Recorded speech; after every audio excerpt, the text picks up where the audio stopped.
Let us discuss heterotrophic nutrition.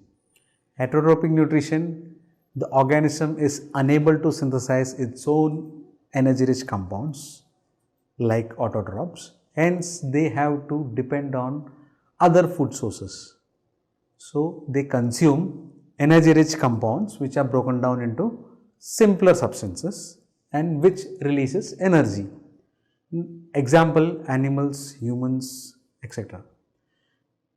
Heterotrophic nutrition can further be classified into three types. One is saprophytic nutrition, the other is parasitic nutrition, and the third is holozoic nutrition. Certain organisms don't have an elaborate digestive system in order to break down the energy-rich compounds.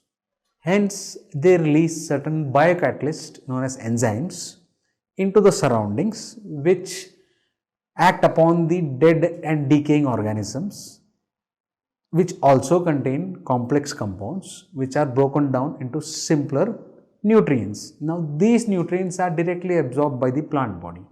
For example, fungus or mushroom. So, saprophytes are nothing but those that feed on dead and decaying organisms. Parasitic mode of nutrition, the organism depends on its host entirely for their nutrition. Example, tapeworm.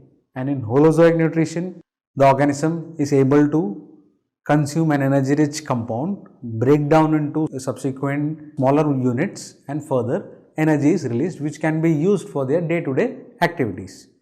Now let us discuss nutrition in human beings. Human beings are holozoic organisms because they consume their food which is broken down into simpler substances. Now this happens via an elaborate digestive system which consists of mouth, esophagus, stomach, small intestine, large intestine, rectum and anus. Now the food that we consume is chewed upon in the mouth and along with the salivary amylase which is released from the salivary gland that breaks down this sugar and starch into simpler substances inside our mouth. This processed food is passed on to stomach for further process via the esophagus. In the stomach, the presence of concentrated sulfuric acid as well as enzymes secreted from the pancreas and liver like pepsins break down complex proteins into amino acids and further break down the complex carbohydrates into simpler substances.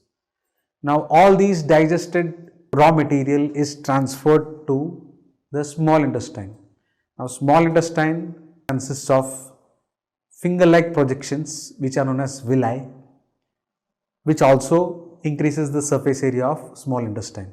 Now these villi absorb the nutrients and proteins and amino acids and later on pass them to the blood system which transfers or carries it to all the cells in our body. Further, the remaining raw materials are pushed into the large intestine wherein the water is absorbed by the walls of the large intestine and the remaining product or the remaining materials are nothing but waste which if remained in the body may be toxic, hence they need to be eliminated, and this is done by the process excretion via the rectum and anus. So basically we have seen in plants they synthesize their own food material by photosynthesis and in animals they consume the energy rich compounds. What happens in unicellular organisms? Those that are only just single celled, how do they get their nutrition? Can you guess or have you imagined? Unicellular organisms like say amoeba, which is just single cell organism, you will observe minute finger-like projections arise from their cell when they come near to food particles. Now these finger-like projections are known as pseudopodia. The pseudopodia fuse together to form food vacuole and the food material is taken inside the cell in the food vacuole. Inside the food vacuole, a lot of enzymes are present and the acidic nature of the food vacuole results in the breakdown of this food material into simpler substances and releases nutrients. These nutrients are later absorbed from the food vacuole by the cell. The waste which is created is again eliminated by this vacuole into the exterior of the cell. Now, this is how unicellular organisms like amoeba get their nutrition.